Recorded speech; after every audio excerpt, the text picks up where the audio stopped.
My name is Kasia Filaber, and I managed the Open Door program, which is a program of the Midwest Toronto Ontario Health Team, located at the Access Alliance, the program itself. And it's actually a health promotion program, and it's like a big link program in the community. A lot of what we do is linking people with primary care and services and resources.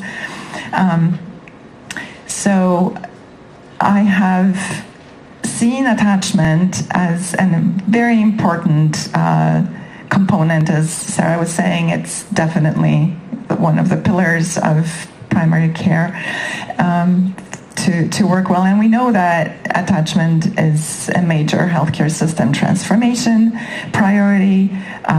There are 6.5 million people in Canada who are not attached, and about 2 million in Ontario. So, and access to primary care is vital for fostering inclusive, equitable, and cost-effective health outcomes. And attachment in the work that we've done refers to a provider's responsibility for continuous, comprehensive patient care. So, it is the attachment itself is the end product. And as you might be aware, I'm sure you are, that's what we've been really talking about, is that lack of attachment negatively impacts the healthcare system and those who are unattached, especially those who are more structurally vulnerable. And I'm curious, we have a big group here. Are there people who are unattached here who don't have access to primary care? Just curious. If you want to share that, if not. So it looks like... We'll sign you up. Yes. We'll sign you up. So luckily in this group, there aren't that many people who are unattached, but I'm just also curious whether you find that your access is good to your primary care, even though you're attached. Pretty good. Well, we're a lucky group. So, okay. So we looked at attachment because attachment is such an important piece of primary care, and there's such a push to get people attached, and it's a monumental task to get all those millions of people attached. And we wanted to look at what is the process, what does attachment really looks like, and whether it's just an end game, just a matching game, a numbers game, or whether there is something about attachment, like in terms of process importance of how do we go about attaching people. And this is what we called attachment readiness. So, okay. So this is just a little bit more about what I've talked about, why attachment matters. Sorry, I should have moved the slide. But this is the study question. It was an exploratory study to look at why is attachment really just simply a registration with primary care, or is it something more than that? And what does attachment readiness look like to get people attached in a more stable, sustainable way? So the study was designed as a practical and community-informed study. We wanted to combine evidence with literature, with real-world experiences from people directly involved in the attachment process. So there were a number of objectives for the study. What does attachment readiness means, really? What are the barriers and facilitators to attachment? Patient, provider, and system experiences in the attachment process, and how onboarding impacts continuity of care. This was an exploratory study, so there was a scoping review of peer-reviewed and gray literature, and we were looking at the Canadian and international models. We also supplemented the review with interviews with clients and community members, providers, onboarding staff, and managers who are familiar with the attachment process. So as a result of the scoping review and the interviews and all that work. Probably not surprisingly, maybe for us, but we confirmed that attachment is a process, it's not an event. So it's not just getting a physician or nurse practitioner. And that there are components to attachment. So attachment is a relational process. It's a dynamic process. It's time sensitive, and it's also shaped by multiple systems. And it depends on the patients who are going to be attached, the providers, and our system in general.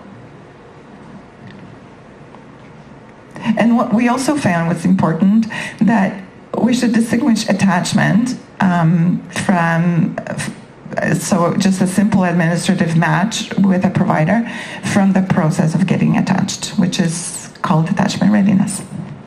There is a conceptual framework that was developed around attachment readiness, and there are three components of it. As I mentioned, there is a system part of it, there is patient part of it, and there's provider also component. The patients, to be attached, they need to be ready, they need to trust the system. We know that some people don't even want to be attached, and they need to have the ability to navigate the system to be attached. For providers, there are all kinds of issues related to staffing, their onboarding capacity, and administrative workload related to attachment. And there is a systems component related to centralized wait lists and navigation roles and standardized data systems that assist in attachment. As we talk about the attachment process, we also found that we began seeing and describing something that we are calling a waiting gap. So it's this space, when we talk about patient readiness, the space between asking for care and actually entering the care. And that period shapes whether attachment actually succeeds.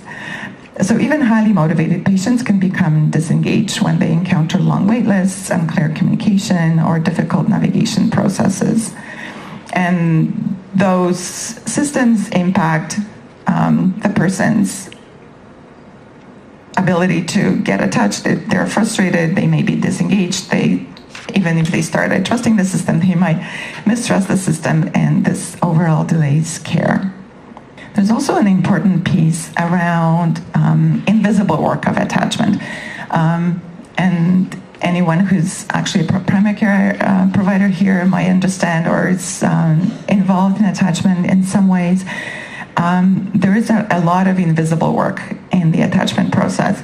And if we're looking at just the matching numbers and matching game and whether someone is attached to a provider, we don't see the invisible, the under the water part of the iceberg that takes place around actually getting somebody attached. So a lot of work that is invisible and perhaps not resourced as well around getting people attached to a provider. What that work might lead to when there's great pressure on attaching individuals is that leads to provider burnout, their limited onboarding capacity, and a reluctance to accept complex patients. So capacity to take on new patients is not just about physician numbers, it's what happens within the process. So what we're actually proposing is that attachment is actually an ecosystem that contributes to building an equitable, affordable, and sustainable healthcare, and that attachment readiness supports sustained relationships and reduced fragmentation, and supports providers and systems navigation. There are some facilitators of sustainable attachment, and sustainable attachment means longitudinal, stable attachment to primary care. So I talked about the system supports, the human supports, and the coordination that improves both equity and sustainability in attachment.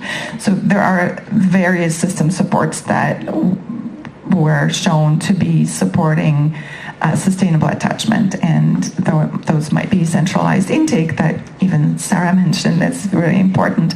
Standardized onboarding processes, integrated EMRs, which support not just attachment but the whole primary care system, and real-time coordination. Then there are also human supports, patient navigators, whatever we call them, link workers, concierge roles, which are supporting intake, team-based care, and culturally responsive outreach to reach people who need to be attached. As a result of the study and the work that was done to look at the attachment process, there are a series of recommendations that we're proposing.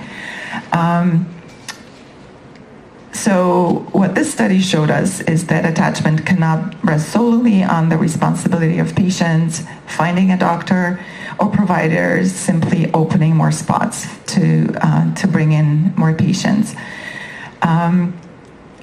There need to be supports that will help those millions of people to be attached, and for attachment process to be equitable and sustainable.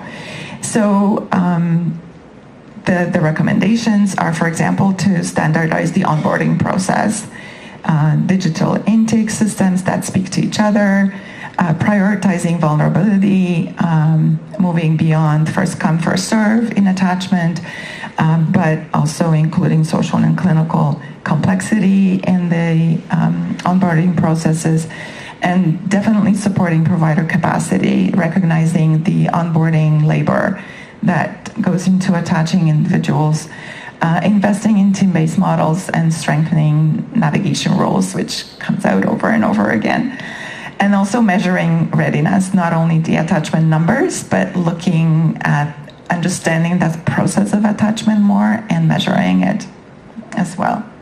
That concludes my summary of the study. I hope it's just a teaser for you to be interested in reading the bigger article about the study and exploring this whole concept of attachment and attachment readiness and how that may contribute to supporting the primary care transformation and attachment.